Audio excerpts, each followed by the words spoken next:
नमस्कार, आप सभी का एक बार फिर से। कोर्ट से बाहर निकाल दूंगा, सुनवाई के दौरान वकील पर क्यों बढ़ गए CGI D Y Chandrachud. Supreme court में नीट यूजी 2024 पर सुनवाई के दौरान मंगलवार को सीजीआई डीवाई चंद्रचूड़ और अपनी बारी आने से पहले बोलने पर आमादा एक वकील को बीच तीखी नोकझोंक हुई, जिस पर सीजीआई ने उन्हें अदालत कक्ष से बाहर निकाल देने की चेतावनी दी। जस्टिस चंद्रचूड़ ने कहा कि वह किसी भी वकील को अदालत में मनमर्जी नहीं करने देंगे। सीजीआई ने कुछ याचिकाकर्ता की ओर से उपस्थित वकील मैथ्यू जे नेदुरप्पा को उस समय फटकार लगाई जब उन्होंने बार बार आग्रह किया कि उन्हें बहस करने की अनुमति दी जाए, जबकि याचिकाकर्ताओं के मुख्य वकील वरिष्ठ अधिवक्ता नरेंद्र हुड्डा अपनी दलील पेश करने वाले थे। जस्टिस चंद्रचूड़ ने नेदुरप्पा से कहा कि बेंच हुड्डा द्वारा अपनी दलील पेश करने के बाद उन्हें बहस करने की अनुमति देंगे। बेंच में जस्टिस जेबी पादरीवाल और जस्टिस मनोज मिश्रा भी शामिल थे। सीजीआई ने कहा कि आप कृपया बैठ जाएं, मुझे आपको अदालत से बाहर निकालना पड़ेगा। उन्होंने गुस्से में कहा, मैं आपको चेतावनी दे रहा हूँ। हालांकि नेदुरप्पा लगातार शिकायत करते रहे, उन्होंने अदालत में बोलने की अनुमति नहीं दी गई। इस बात से नाराज सीजीआई ने कहा कि कृपया सुरक्षा कर्मियों को बुलाएं, हम उनसे उन्हें अदालत से बाहर ले जाने को कहेंगे। वकील ने अपने सहयोगी की ओर रुख किया, जिस पर जस्टिस चंद्रचूड़ ने कहा, आप गैलरी में बात नहीं करेंगे, आप मेरी बात सुनेंगे। वहीं मैंने अपने न्यायालय का प्रभारी हूँ।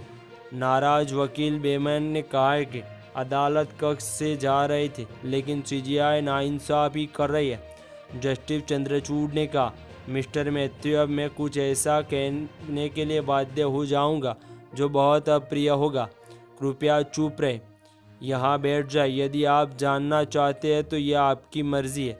सीजीआई नेदुरप्पा ने कहा कि अब हुड्डा बहस कर रही है तो वह बीच में नहीं बोल सकते।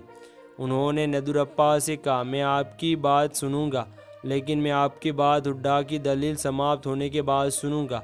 नेदुरप्पा ने कहा कि जब भी वह बोलना चाहते हैं तो बेंच उन्हें रोक देती है और इस तरह तथ्य की अनदेखी की जाती है कि वह अदालत कक्ष में मौजूदा वकीलों में सबसे वरिष्ठ है।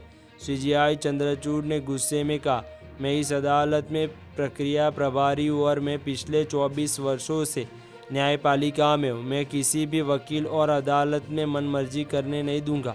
कोर्ट से बाहर निकलने से पहले नेदुरप्पा ने तेज आवाज़ में कहा, मैं 1969 से न्यायपालिका को देख रहा हूँ। मामले में केंद्र की ओर से पेश हुए सॉलिसिटर जनरल तुषार मेहता ने वकील से इस व्यवहार को आह्वानपूर्ण बताया। नेदुरप्पा कुछ देर बाद अदालत में लौटे और बेंच से माफ़ी मांगी। इसी बीच एक और बड़ी खबर सामने आ रही है। आज संसद परिसर में बजट के खिलाफ विपक्ष का प्रदर्शन होगा। राज्यों की अनदेखी का आरोप कांग्रेस अध्यक्ष मल्लिकार्जुन खड़गे के आवास पर सहयोगी दलों की बैठक में शनिवार को होने वाली नीति आयोग की बैठक के बहिष्कार पर भी चर्चा हुई। इसी दौरान सपा को छोड़कर गठबंधन के सभी सहयोगी प्रतिनिधि मौजूद थे। टीएमसी सूत्रों ने बताया कि बिहार व आंध्र प्रदेश को छोड़कर ज़्यादातर राज्यों की अनदेखी पर चर्चा हुई। क्षेत्रीय दलों के नेताओं ने भी अनदेखी पर नाराज़गी जाहिर की है।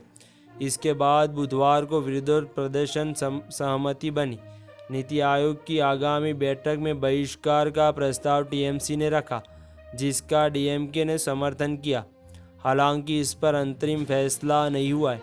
वित्त मंत्री निर्मला सीतारमण ने विपक्ष का आरोप खारिज करते हुए कहा है कि बजट में सभी राज्यों को धन मुहैया कराया गया है। सरकार किसी भी भेदभाव नहीं करती। निर्मला ने कहा, जिसने गठबंधन को 230 से कम सीटें मिली है, उन्हें सवाल उठाने का अधिकार नहीं है। सभी राज्यों के लिए 1.5 लाख करोड़ रुपये की सहायता का प्रावधान किया गया है। हमें सभी राज्यों से प्रस्ताव मिले हैं और उचित प्रक्रिया के तहत उनकी परियोजना को वित्त पोषित करने का प्रयास करते हैं। केंद्रीय बजट 2024 से 25 को कांग्रेस द्वारा भेदभावपूर्ण और खतरनाक बताया गया। कांग्रेस पार्टी ने घोषणा की 27 जुलाई की नीति आयोग की बैठक को पार्टी के मुख्यमंत्री बहिष्कार करेंगे। कांग्रेस के इस निर्णय में तमिलनाडु सीएम ने भी सहमति जताई है। मंगलवार शाम को कांग्रेस ने घोषणा की है कि पार्टी के मुख्यमंत्री सिद्धरामैया, रेवंत रेड्डी और सुखविंदर सिंह सुक्खू 27 जुलाई को राष्ट्रीय राजधानी में होने वाली नीति आयोग गवर्निंग काउंसिल की बैठक में शामिल नहीं होंगे।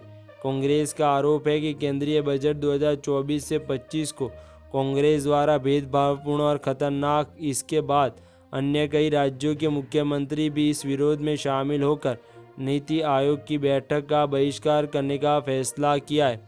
फिलहाल इस वीडियो में इतना ही। मिलते हैं एक ऐसे नए वीडियो के साथ, तब तक के लिए बने रहिए न्यूज़ एक्सिस के साथ।